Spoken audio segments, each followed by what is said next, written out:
Hey everybody, Mikeylito here, and I am in Grand Central Madison, the newest station in the Long Island Railroad system.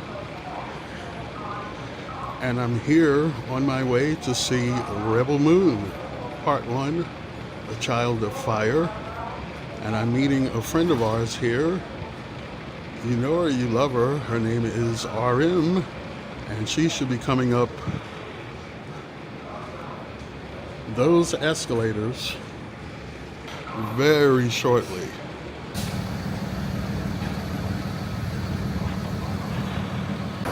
Now we are outside the Paris Theater, and I'm here with someone you know and love.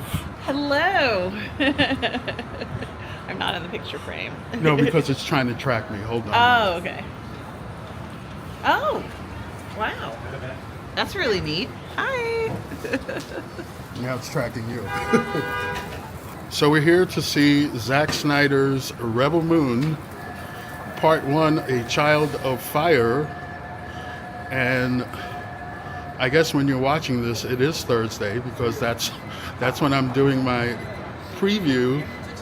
And I'll let you know about a broadcast that RM is doing with Darth Plato later this evening on the Positive Fandom channel. Is it on the Bird Network also? I think I can't remember if it's on both or not. I'm sorry. Well, it's definitely on the Positive Fandom Yes. channel, which is where I watch all her streams anyway, because she can use the business.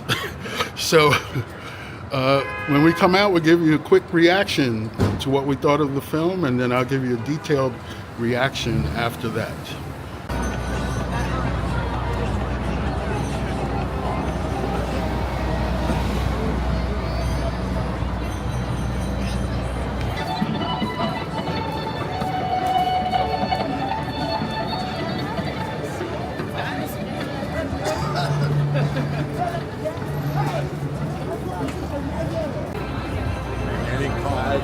First of all, it's not very hot.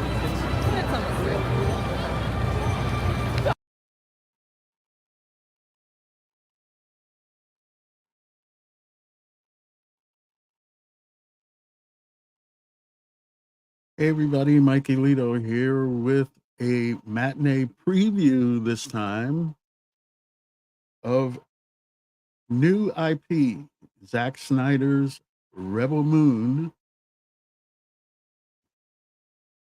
This is Part 1, A Child of Fire.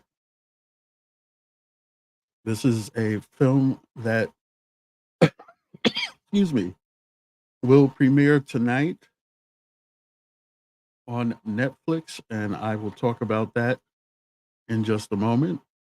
I promised I'd let you know about some upcoming programming on the Positive Fandom channel. Later on tonight, RM and Darth Plato will be doing a watch party, I believe, of episodes 1 and 2 of The Pacific. And that will roll off at 6:30 Eastern, 3:30 Pacific, and 11:30 p.m. Greenwich Mean Time. So by all means, tune in to that. Had a fun time with RM on Tuesday to go see this movie back here, Rebel Moon, Part 1. It was really interesting. And we're going to talk about it right now, as soon as I get myself squared away here. As I said, this is a movie that is new IP. Zack Snyder wrote the original story. He was his own cinematographer, and he directed this movie. There was 2 other writers that helped him with the screenplay. And it's a story that initially he wanted to sell to Disney as part of the Star Wars series back when Disney bought Star Wars, but for whatever reason, they didn't go for it and what have you. So It rolled around for a while, and eventually, um, as part of his deal with Netflix, he wrote this story. He has a lot of plans for this IP, and there is a second part to this story that will come in April. I'll also talk about that a little bit later. But this movie premieres tonight, exclusively on Netflix, 10 p.m. Eastern, 7 p.m. Pacific. And I'm assuming, I don't know if it's a global release, a simultaneous release globally, but 3 a.m. Greenwich Mean Time. So, I honestly don't. It's been a long day, folks.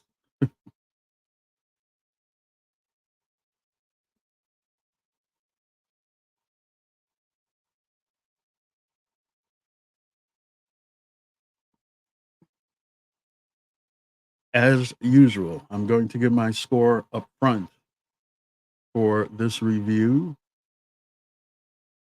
Uh, I'm giving Rebel Moon Part 1, A Child of Fire, a 8 out of 10. That's equivalent to 4 out of 5 stars. I thought it was a fine movie. I did have some problems, which I will talk about in a moment. But overall, I don't really care what the professional reviewers say. I'm not a Snyder bro. I loved Man of Steel. Uh, some of the other movies that he's done, I'm not so necessarily so big on. But this movie I liked a lot. But like I said, there were problems. So let's talk about it. So there's a lot of, and I see there's people in the comments, and I will get to that momentarily. Um,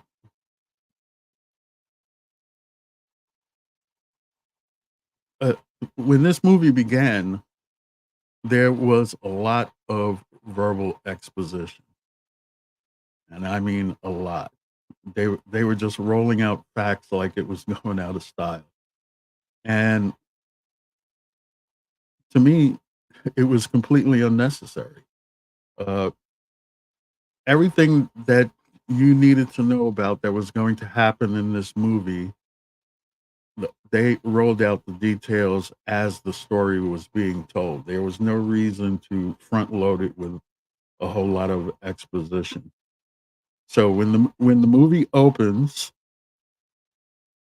the first character that we meet is Kora.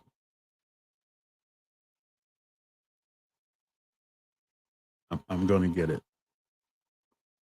There we go, Kora. She's plowing a field. There's this nice uh, ring planet behind her. So obviously she is on the moon, which is called. I'm looking at my notes. I think it's Velt, Veidt, and uh, she's plowing a field and everything. And apparently, everybody else in the town is like off having a good time, drinking beers and lollygagging around. And all of a sudden, this dude comes out to greet her, telling her, like, everybody's wondering where you are. What are you doing? Oh, man. I can see this. I'm having a rough time already. Gunner,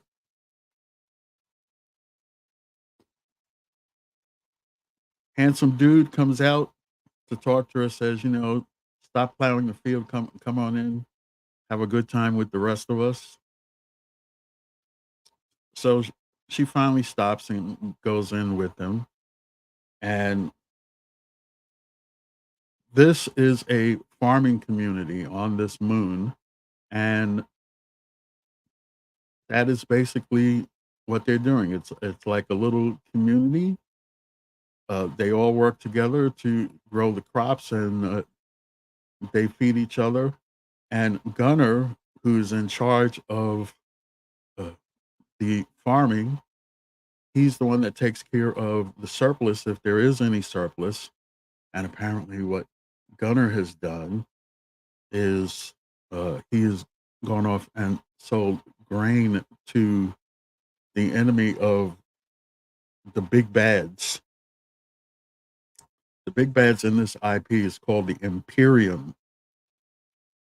It's all part of the exposition that you get at the beginning of the film. But like I said, the whole thing rolls out as the story is being told.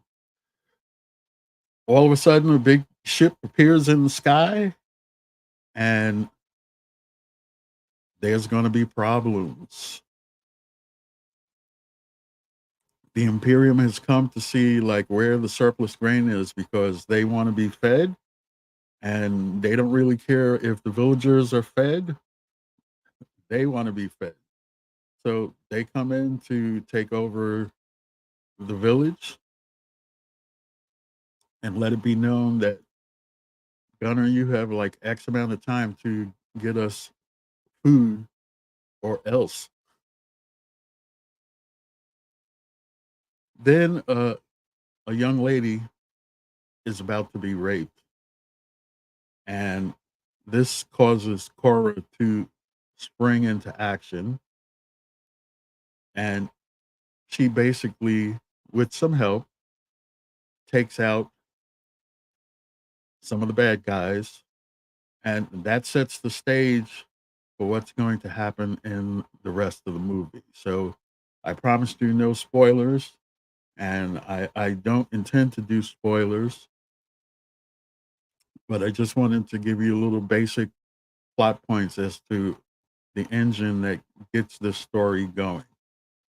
Now, the movie reminded me a lot of the very first X-Men movie, Bryan Singer's X-Men, because the structure of the movie is basically Kora and Gunner going from place to place in the outer rim of this universe that Snyder has set up a team to help protect this village on the moon, hence the title Rebel Moon. So here are some of the other characters that we meet as they go from place to place to assemble this town. First, we have Jimmy. He is actually uh, on the moon. He came with the Imperium. It's voiced by Anthony Hopkins. And Jimmy is described as the last member of a race of mechanical knights that served under the fallen king, which, again, that's part of the front loaded exposition. Then they go off world and they meet Kai. Gunner knew Kai from before when Kai set up the deal for Gunner to sell the surplus feed previously. And so Gunner and Kora have decided to go to Kai to help assemble this team. And then we meet some other members. There is Tarek. Now, Tarek is a nobleman who became a blacksmith. And he's like the Dr. Doolittle of the team. He's good with animals, and there's a nice little set piece that borrows from a western. When they meet him, there is Nemesis. She's a badass. Really interesting character. Donna Bay plays her. And then there's Jaimin Hansu. This was one of my problems with the film also, is that we didn't get enough Jaimin Hansu. Took them a little while to get to him. But he plays General Titus. Uh, obviously, somebody that the Imperium does not like. Ray Fisher appears. Snyder giving Ray Fisher some more work. Good character. Darian Bloodaxe.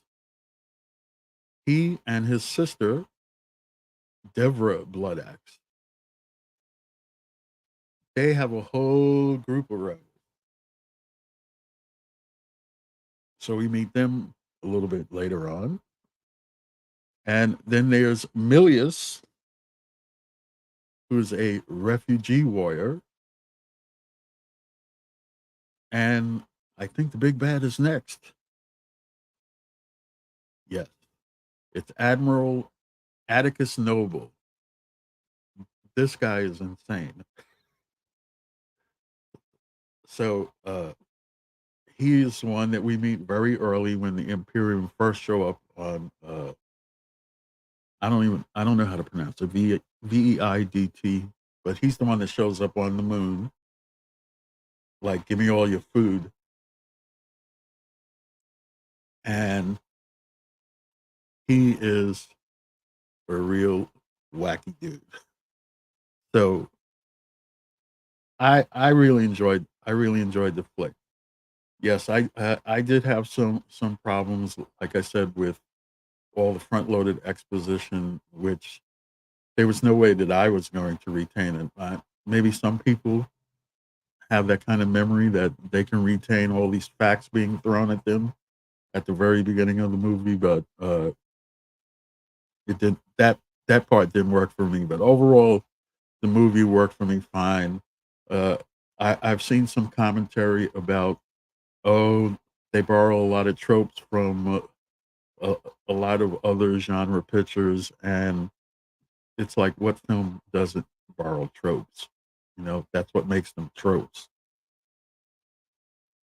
A lot of good set pieces, a lot of good visual style. Yes, Zack Snyder loves his slow motion, but he doesn't go overboard with it and what have you. It was noticeable only because people talk about and mention it all the time. So, as I said, uh, let's see if I did this right. Apparently, I did.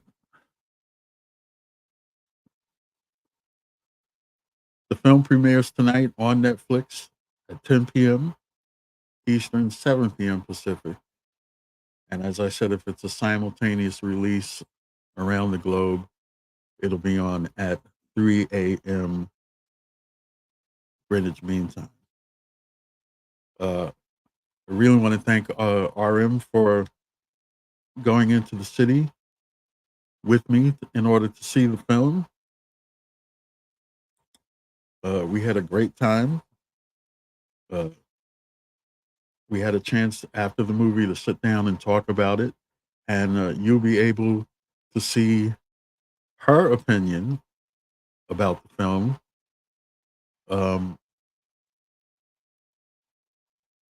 Sunday morning on her Sunday brunch show with Russ Whitfield.